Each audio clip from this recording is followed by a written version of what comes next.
Hello, this is State Senator Glenn Gruenhagen coming from you at the state capitol with another very, very important issue. It deals with taxation of the state of Minnesota compared to another state. I received an email from a person who follows me on social media, and they used to be a former state employee. They're now retired and they've moved out of the state, but she wanted me to have this information.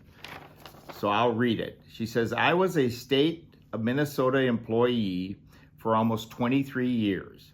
I retired several years ago from the Department of Corrections in July. I closed on a home in South Carolina in October. I could not get out of Minnesota quick enough. In Minnesota, I paid $3,800 a year in state income taxes. In South Carolina, I pay in about $200 a year. So from $3,800 in Minnesota down to $200 in South Carolina. My Minnesota property taxes was almost $4,000 a year. In South Carolina, I pay $650 a year. So from $4,000 a year on property taxes down to $650 in South Carolina. When I moved to South Carolina several years ago, I didn't meet anyone from Minnesota. Now I meet people from Minnesota almost every day. In the state of Minnesota, they offer a 5-year retirement class. They inform employees to leave with their money, and they offer better states to move for their tax purposes. So the state of Minnesota, at her time when she retired, offered a retirement class that actually said you might want to consider going to other states to save income taxes. South Carolina does not pay for illegal housing. We say get a job, or we can buy you a bus ticket to a sanctuary state like Minnesota. Your criminal inmates are now getting $100,000 transgender surgeries that you, the taxpayers, are billed for.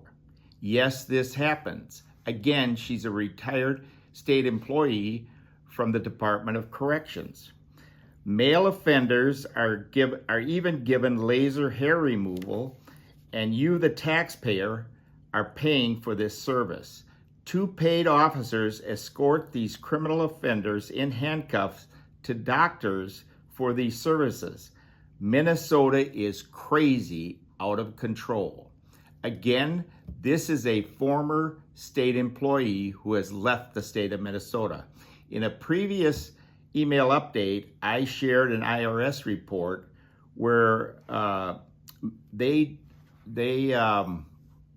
evaluate the amount of income coming into the state or leaving the state of all 50 states. In Minnesota, in 2017, $215 million of gross income left the state, according to the IRS, rather than came in.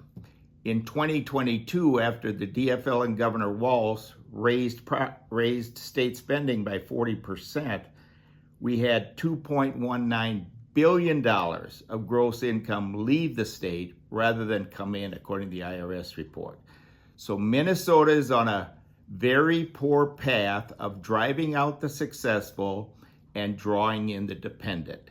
Thank you for listening. Please share this on social media, and we need to bring Minnesota Democrats and Governor Walz back to common sense.